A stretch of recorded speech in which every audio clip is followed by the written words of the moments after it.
ખેડૂત વધારેમાં વધારે જો દુખી હોય ને તો બે બાબતથી પીડિત કહીને તો બે વિષય, એક માપણી એટલે દબાણને લગતો પ્રશ્ન, અને બીજો જે છે એ રસ્તાને લગતો પ્રશ્ન, પાણીના નિકાલને લગતો પ્રશ્ન, મામકોડનો પ્રશ્ન. એ એક જ વિષય છે, મામકોડ કયો, રસ્તાનો કયો, પાણીના નિકાલનો કયો. એમાંનો આપણે માપણી વિષય ઉપર જઈએ છીએ. પહેલા તો ખેડૂત એટલું સમજી લો કે જેમ 7મા 8 જે કઢાવો છો ને એમ માપણી ખરેખર વર્ષે 2 વર્ષે થઈ જવી જોઈએ. પણ વર્ષે 2 વર્ષે ન કરો તો કઈ નહીં, તમારા હકપત્રકમાં ફેરફાર થયા અને માપણી કરી લેવી જોઈએ. બેંકમાં કેમ તમે ટીસીઆર રિપોર્ટ હોય, હકપત્રકમાં ફેરફાર એટલે ટીસીઆર રિપોર્ટ માંગે છે ને, 3 વર્ષે માંગે એવું જોયું નથી. આજ મારી જમીનની વેચણી થાય એટલે આવતી વખતે મને લોન ન આપે, કહી દે નવસતી ભાઈ બનાવ. હું કામ એને કાંઈક તો કારણ છે ને. તો જે કાનૂની કારણ છે આપણને સમજાતું નથી કે તમારી જમીન છે એમાં વારસાઈ થઈ તો માપણીની જરૂર નથી, હક કમી થઈ માપણીની જરૂર નથી, તો વેચણી કરો એટલે નવું ટીપણ બનાવવું જોશે ને. એટલે સરકાર તમે જયારે કજીઓ લઈને જશો તો તમને ન્યાય નહીં મળે. મોટા ભાગની લેન્ડ ગ્રીબિંગ જુઓ, કોર્ટ કમિશનની નિમણૂક જુઓ, દબાણને લગતા પ્રશ્નો જુઓ, એક જ ચુકાદો આવે તમારે સંયુક્ત માપણી કરાવી લે. નોલો કાંઈ સંયુક્ત માપણીમાં તૈયાર થાય નહીં. શરૂઆતમાં હંમેશા છે ને તકલીફ ઓછી હોય. આપણા બાપ દાદાની જમીનો હોય એમાં 2 જ ભાઈ હોય એટલે શરત જ મળે, 2 ભાઈ એના 2-4 છોકરા થયા, વળી એના બધા છોકરા થયા. હવે આ શંભુ મેળો કોઈ દી છે ને આ દ્વારકા ન ભોગે.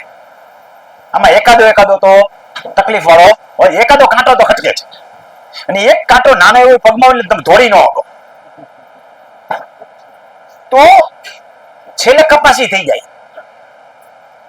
એટલે માપણી સમયસર કરાવી લ્યો. દાખલા તરીકે અમારા દાદા છે, 3 ભાઈની માપણી કરાવી લીધી. હવે કોઈ ઇસ્યુ કોક ઉભો થયો, કોઈ એમ કે એવો તો નીકળવાનો છે, પણ એના પૂરતો નીકળો ને, બધાને જ ન નડે.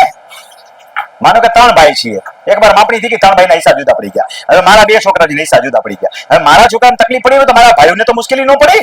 ઓલું બધું ભેગું હોત તો હું થાત, બધાને મુશ્કેલી પડત ને. તો માપણી સમયસર કરાવી લેવી જોઈએ. એટલું જ નહીં, કાંઈ હકપત્રમાં ફેરફાર ન થાય તો 5-7 વર્ષે એકવાર માપણી કરાવી દેવાય. સરકાર 30 વર્ષે ફરજિયાત માપણી કરવા બંધાયેલી છે, અને એટલે તો સરકારે રીસર્વે કર્યો. ઘણા રીસર્વે નો વિરોધ કરે છે કે રીસર્વે ના થવો જોઈએ, નાખો રીસર્વે રદ. મારા વિડીયો જોઈ લેજો જૂનામાં, મેં કીધું રીસર્વે રદ ન થઈ ગયા અને કરાય બી નહીં. હા, કેટલા એરિયામાં કેટલામાં રદ કરવું જોઈએ એ પણ મારા વિડીયો છે, એના પર નંબર સહિત બોલું છું કે આટલા નંબરના વિડીયો મેં કીધું છે કે 20% થી 25% 30% વાળી હોય ત્યાં માપણી રદ થવી જોઈએ. તો સરકાર ભૂમિ સીમાંકનના લીધો જોઈએ, પણ પેલા તો આપણી જવાબદારી છે માપણીની. આપણી મિલકત સાચવવાની જવાબદારી કોની છે? આપણી છે. તો એના માટે પાયાની વસ્તુ આવે માપણી. એક રેવન્યુ રેકર્ડ જે તમને શીખવાડી દીધો કે રેવન્યુ રેકર્ડ ચોખ્ખો ન હોય તો પણ કેસ કરવામાં તકલીફ પડે. માપણી તો ખાસ હવે. તો માપણીના પ્રકાર કેટલા? માપણીના પ્રકાર 3. એક હદ માપણી, હિસાબ માપણી અને પૈકી માપણી. તો હદ માપણી ક્યારે લાગુ પડે? તમારી હદ સ્વતંત્ર હોય ત્યારે. તમારા સર્વે નંબરની પાછળ આગળ પાછળ કઈ પૂછડું નથી. 345 સર્વે નંબર છે. હવે તમારે માપણી કરાવી તો હિસાબ માપણી કરવાની નથી, કોઈનો હિસાબ નથી, કોઈનો પૈકી પાર્ટ નથી, પૈકી માપણી કરવાની જરૂર નથી.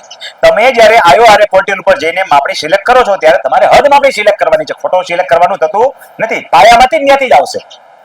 હવે જો તમારા સર્વે નંબરની પાછળ 345 આડો લીટો 1 આવે છે, પછી કઈ નથી આવતું, તો પણ એકવાર KGP દુરસ્તી થઈ ગયું છે તો તમારે હદ માપણી જ કરવાની. પણ તમારા સર્વે નંબરમાં 345 આડો લીટો 1 પૈકી 1 અને અથવા પૈકી 2 આવું લખાઈને આવે છે તો તમારા માટે 2 ઓપ્શન થયા, પૈકી માપણી અને હિસાબ માપણી. ક્યારે હિસાબ માપણી ને ક્યારે પૈકી માપણી એને સમજશું આપણે. હવે 345 આડો લીટો 1 નથી, બસ સીધો 345 પૈકી 1 છે અને બીજાનો પૈકી 2 છે. મિનિમમ 2 તો હોવાના જ. એકવાર પૈકી થયો એટલે મિનિમમ 2 કટકા તો થાય. કોઈ વસ્તુ હાથમાંથી પડે તો મિનિમમ 2 કટકા તો થાય, એથી જાજા થાય. તો જેટલા ભાગ પડે એટલા પૈકી જાજા હોઈ શકે. જ્યારે તમારે હિસાબ માપણી કરવી ત્યારે પૈકી જ્યાંથી પૂછડું શરૂ થયું હોય ને એ બધા આખો શંભુ મેળો રાજી હોવો જોઈએ. એટલો જ નહીં, 7 નંબરમાં જેટલા છે ને એ બધા રાજી હોવા જોઈએ. માનો કે અમારા પૈકી 1 અને પૈકી 2 છે, પણ મારામાં 6 જણા છે, તો આ 2 જણા રાજી નહીં, એનામાં 6 રાજી હોવા જોઈએ. સહમતિ ન આપે ત્યાં સુધી થાય નહીં. હવે તમે વિચારો, અમુકના પૈકી જોયો ડઝન 2 ડઝન પૈકી જોવા પડશે. એ શંભુ મેળો કોઈ દી દ્વારકા ન ભોગે, એની કોઈ દી માપણી થાય નહીં. અને માપણી નો થાય કેટલા ઇસ્યુ પછી ઉભા થાય, કારણ કે મૂળભૂત જમીનની હદ જ નક્કી નથી. તમે હાથે ભાગ પાડ્યા છે, સરકાર નથી પાડી દીધા. તમે ઉભા લીટા કર્યા, આડા લીટા કર્યા, સરકારની ક્યાં કઈ ખબર છે? કાલે એક ભાઈ ધરાબ દલીલ કરતો કે મેં GEB ની અંદર તો ચતુર્સીમાં લખીને આપી છે. મેં કીધું ન વેલી દે. મેં કે હું કામ ન વેલી દે? કોણ હતા એ કે GEB માં લખીને આપી છે? હા, એ રે ભાઈ નો મગજમાં આવે, કારણ કે એને જ્યાં સુધી કાયદાની ખબર જ નથી એને 15 મિનિટ તમારે એ સમજાવવા જાય. તો જ્યાં સુધી કાયદાનું નોલેજ નથી ને આપણી પાસે ત્યાં સુધી બધું કાચું કહેવાય. ત્યાં સુધી આપણે જાતે આપણે સાચા છીએ, પ્રમાણિક રીતે સાચા છીએ એવું માનીએ છીએ, કાયદામાં આપણને પછડાટ લાગે કારણ કે આપણે સાચા નથી. એટલે કે સીએ સાહેબ છે એક દિવસમાં 10,000 થી વધારે રસીદ ન ફાળે, 2,000 ટાઈમ નહીં ફાળે તો એ વિલીન થઈ ગઈ, મેં 15,000 ની એક ફાડી તો હું દંડમાં આવી ગયો. તમારું લોજિક એમ કહે કે હવે 15,000 ની ફાડી હું દંડ થઈ ગયો, આ રમણીકભાઈ તો 10,000 ની 3 ફાડી, 3 કટકે મારી છે, ઇન્કમ ટેક્સના નિયમનું પાલન થયું. આ લોજિક કાયદો જાણતો એને સમજાય, બાકીના કોઈને સમજાય નહીં. આપણે ઇન્કમ ટેક્સ ઉપર નથી જવું, પાછા અહીંયા આવતા રહીએ. આ જ કટકા તમે જ્યારે કરો છો ત્યારે તમારે હવે શું કરવાનું થાય તો કે મારી પૈકી સર્વે નંબર, જો એક વસ્તુ હજી જો પાયાથી પેલી શરૂ કરો કે સ્વતંત્ર સર્વે નંબર છે તો માપણી કઈ બોલો બધાય હદ માપણી. હવે તમારા સર્વે નંબરમાં પાછળ પૈકી શબ્દ આવે છે તો કેવા પ્રકારની બે માપણી કઈ કઈ થઈ? પૈકી માપણી અને હિસ્સા માપણી. હિસ્સા માપણી ક્યારે કરવાની? જો બધા સહમત હોય તો હિસ્સા જુદા પાડી નાખો, એટલે ભવિષ્યમાં કોઈને એકબીજાને પૂછવા જવાની જરૂર ન પડે. છેલ્લી વાર એકવાર બધે તાવો કઈ ભેગા જમી ગયો, નકર દર વખત જમાડો આપણે બધા, તોય પચે નહીં પાછું. તો હિસાબ માપણી કરવાની. પણ હિસાબ માપણી સહમત નથી તો તમે તમારું માપ તો કાઢો. તમારું માપ કરવા માટે તમારે કોઈને પૂછવાની જરૂર નથી, એને કહેવાય પૈકી માપણી. તો આ 3 થયા સિલેક્શન. હદ માપણી ક્યારે, પૈકી માપણી ક્યારે અને હિસાબ માપણી ક્યારે.